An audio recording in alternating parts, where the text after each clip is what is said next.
I hear you got a new book. I actually have 2 new books that just came out with Roman Littlefield. The first one's called The Devil in the Gallery, and it's about how scandal, shock, and rivalry have helped shape and benefit the course of art history. These 3 traditionally negative things have actually been good for art and artists' individual careers. The other book is called Making It, The Artist's Survival Guide, and I wrote it with my friend JASA, who's a contemporary artist. And it's a behind-the-scenes look at what it's like to be an artist, how to make it, and I hope it'll become a really good handbook for all the art students the world over, because it answers questions that traditionally they don't get to ask or they're too shy to. And it does so through the memoir of a successful artist. So it's got a little bit of a resonance of Anthony Bourdain's Kitchen Confidential, but now in the art world. But you have a new book out too. Tell me about that. I do. It's called Letters to Men of Letters. In it, I write to the authors who have marked me and made me who I am. So what are some of the authors that you write to? Let's see. I start out with Kafka, whom I hadn't read until I was quite advanced in age. But I would say the centerpiece of the book is Camus, because I've been in love with him since I was 16 years old. I was the youngest student at the University of Montreal, the French university there, and I had no clue what was going on in L'Étranger, but this handsome priest, Pierre Paget, was the teacher, and I gave it my best shot. But who knew that I was going to be thinking about this same person for, well, about 74 years. So you taught French at Yale University for how many years? That was 33 years. Okay. And you were teaching a lot of these Francophone authors like Balzac, Zola, Sartre, Camus, Flaubert. Yes, indeed. And these are the people who you write these letters to, so it's kind of like a literary memoir through letters to these famous authors, most of them French, who influenced you over the course of your life. That's a good way to put it. And there were some new ones too, like I never had read anything but Lolita by Nabokov, and he was a revelation to me as well. You also have some surprises in there, like Leonard Cohen and Christo. You want to tell me about how you encountered Leonard Cohen, my goodness. I never heard of the guy, actually.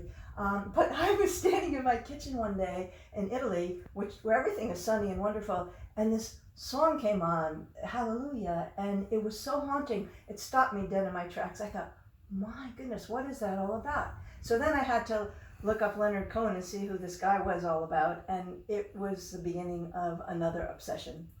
And what about Christo? You're actually about to go see a Christo installation, is that right? I am so excited about that. Yes, we've been waiting for this one for a long time. It was postponed twice. First because of nesting birds that we had to respect, because Christo was very particular about not disturbing anybody. Well, he talks always about creating a gentle disturbance, but he didn't want to make a big disturbance of these birds.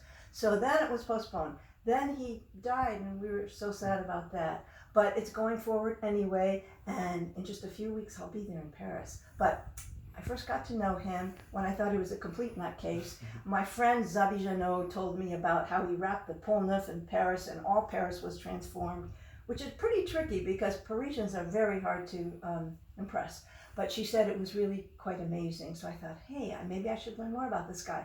So anybody who's anybody usually shows up at Yale University, and you could talk to them and shake their hands. So I thought, I heard this Christo guy and his wife was coming, and I'll just show up at this master's tea and I will quietly make fun of them. However, that did not happen to be the case. So you really began a lifelong interest in Christo and his work, and you actually wrote him a poem and got a surprise gift, is that right? That is so true. I took furious notes. Instead of laughing at him, I took furious notes during the presentation, and I turned them into a poem called Willing to Take the Rap, Christo Comes to Tea. And the title is significant in the sense that he takes total responsibility for all of his projects.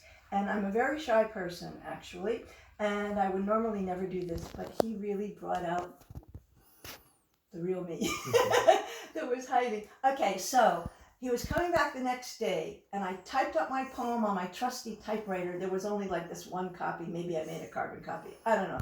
Anyhow, so I put it in an envelope, and I very shyly came up to him afterwards. I spoke to him in French, and I gave it to him as a gift. I thought, okay, how did I ever do that?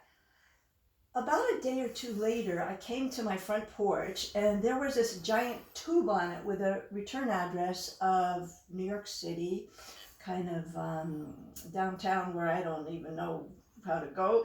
And I didn't recognize anybody with that address. So I opened it up, and inside it was stuffed with beautiful Christo posters, all signed, and I was blown away because I guess not many liked my poem. And those were in our dining room, framed on the wall when I was growing up. Right, especially the Pont Neuf. That was right in the dining room table, and it's a prized possession. Some of them I haven't actually framed yet. They're still in the tube, and they're in our basement because we moved after 35 and a half years, and but they're safe, and I look forward to framing them as well. Well, this is great. You can pick up my mom's book, Letters to Men of Letters, on Amazon, and you can pick up my books, The Devil in the Gallery and Making It, also on Amazon or your vendor of choice, and we'll put links below.